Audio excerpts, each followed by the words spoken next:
여러분 안녕하십니까? 경북 동해안 지역은 오늘 북동풍의 영향으로 선선했고 내일은 가끔 구름이 끼는 날씨가 이어지겠습니다.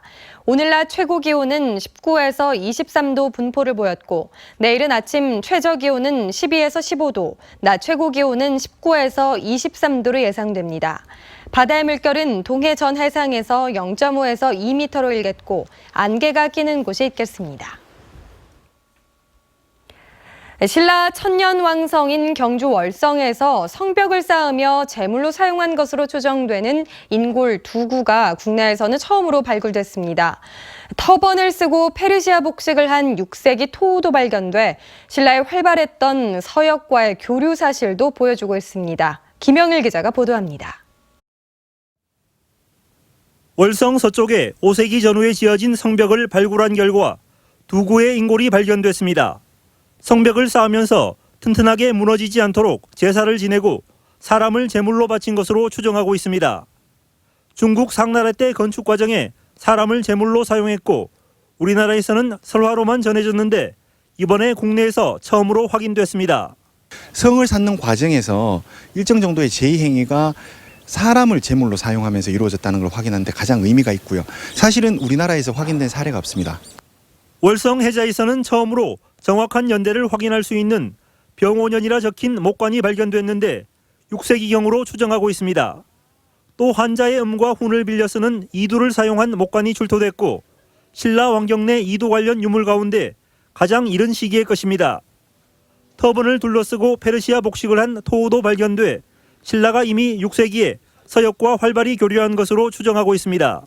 토우로서 6세기에 출토된 거는 이제 처음 확인이 된 거고요. 그래서 이걸로 당시에 이제 서역과의 교류, 그런 활발한 당시의 교류상을 엿볼 수 있는 좋은 자료입니다. 이 밖에도 신라시대 유적 가운데 처음으로 곰의 뼈가 발견됐고 목재 그릇과 빗, 국자와 같은 다양한 생활용품도 출토됐습니다. 지난 2014년부터 연인원 5만 명이 투입된 월성 발굴 조사가 점차 성과를 거두면서 신라 천년의 비밀이 서서히 드러나고 있습니다. MBC 뉴스 김형일입니다. 동해선 철도 포항 삼척 구간 건설이 순조롭게 진행돼 올 연말 개통이 무난할 것으로 전망됩니다. 한국철도시설공단 영남본부는 포항 영덕 44km 구간에 궤도 설치를 완료하고 품질 확인을 위한 검증 작업도 최근 마쳤다고 밝혔습니다. 앞으로는 신호와 통신 시스템의 각종 기기 시험이 가능하도록 전기 공급도 이뤄지며 신설되는 청하역 등 4개 역사의 공정률도 71%에 이릅니다.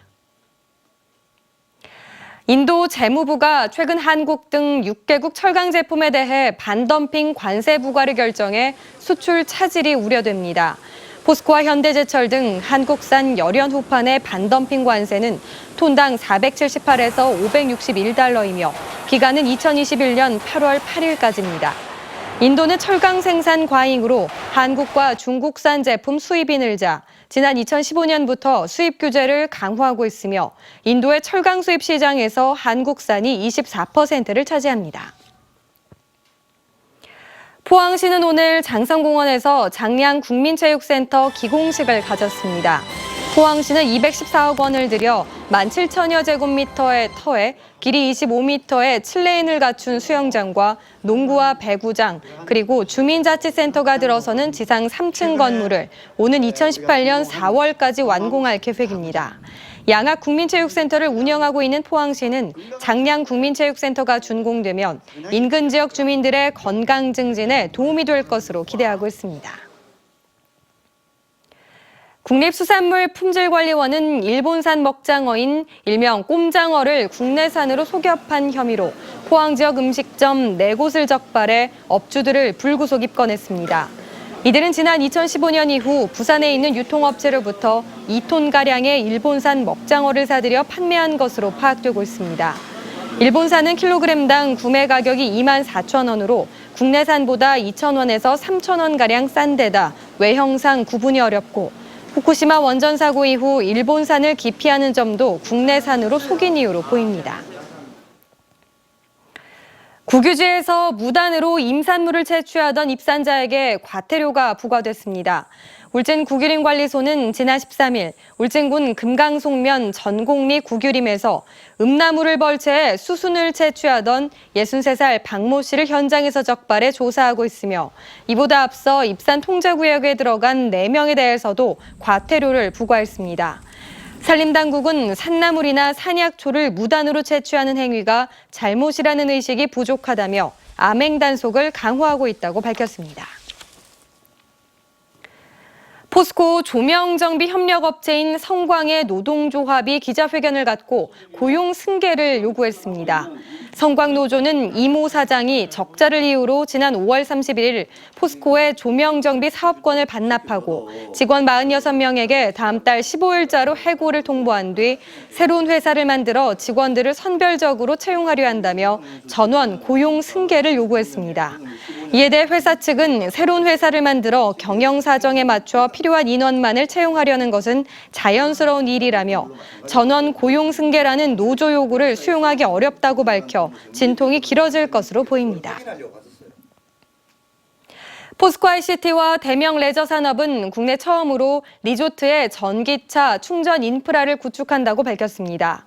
두 회사는 협약에 따라 대명 레저 산업이 운영하는 전국 15개 리조트에 이달부터 충전 인프라를 단계적으로 구축합니다. 이와 함께 대용량 에너지 저장 장치와 빌딩 에너지 효율화 시스템 등을 적용하는 사업도 협력하기로 했습니다. 동국대 경주 캠퍼스는 오늘 경주 형산강 금장대 인근에서 생명이 살아 숨쉬는 형산강 만들기 캠페인 발대식을 개최했습니다. 동국대는 형산강 수질 개선을 위해 한국원자력환경공단, 경주환경보호협회 등 5개 기관과 함께 10월까지 4차례에 걸쳐 경주 금장대와 서천, 북천 둔치에서 형산간 환경 정화 활동에 나선다고 밝혔습니다.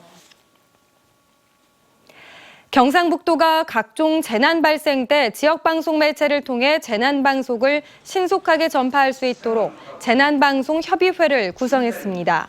재난방송협의회는 MBC를 비롯해 KBS, TBC 등 대구 경북 지상파와 유선방송, 교통방송 등 8개 방송 매체와 경상북도 관계자 등 15명으로 구성됐습니다. 경상북도는 정부의 재난 상황 자동 전파 시스템을 지역에도 구축해 태풍이나 지진, 대형 산불 등이 발생했을 때 기상청과 원자력안전위원회 등의 재난 정보를 받아 10초 이내에 TV 자막 방송, 라디오, 문자 서비스 등 다양한 매체를 통해 재난 방송을 실시할 계획입니다.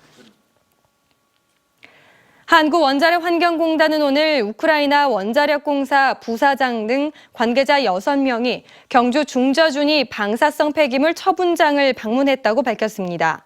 이들은 우크라이나의 신규 원전 건설과 방사성 폐기물 처분과 관련해 기존의 러시아 의존도를 줄이기 위해 경주 방패장과 한수원, 한전 원자력 연료 등 선진화된 한국의 원전 관련 시설을 견학하고 상호 협력 방안도 모색해 나갈 예정입니다. 포스코 청암재단은 오늘 청송대에서 2017년 포스코 샛별장학생으로 선발된 포항 지역 고등학생 40여 명에게 장학증서를 전달했습니다. 샛별장학금 제도는 지난 2006년부터 지역 인재 육성을 위해 시작됐으며 매년 포항과 광양의 고등학교 2학년을 선발해 100만 원의 장학금을 지급하고 국내 우수대학에 진학하면 400만 원의 격려금을 지원합니다. 산림청의 요청에 따라 경상북도도 산불 조심 기간을 이달 말까지로 연장했으나 예산 부족 등으로 헬기와 충분한 인력 배치는 힘들 것으로 보입니다. 포항시와 경주시는 헬기 임차 기간이 끝나 어제자로 철수시켰고 예산 사정으로 200여 명씩에 달하는 일반 산불 감시원도 철수시켜 종전과 같은 산불 감시는 어려울 것으로 보입니다.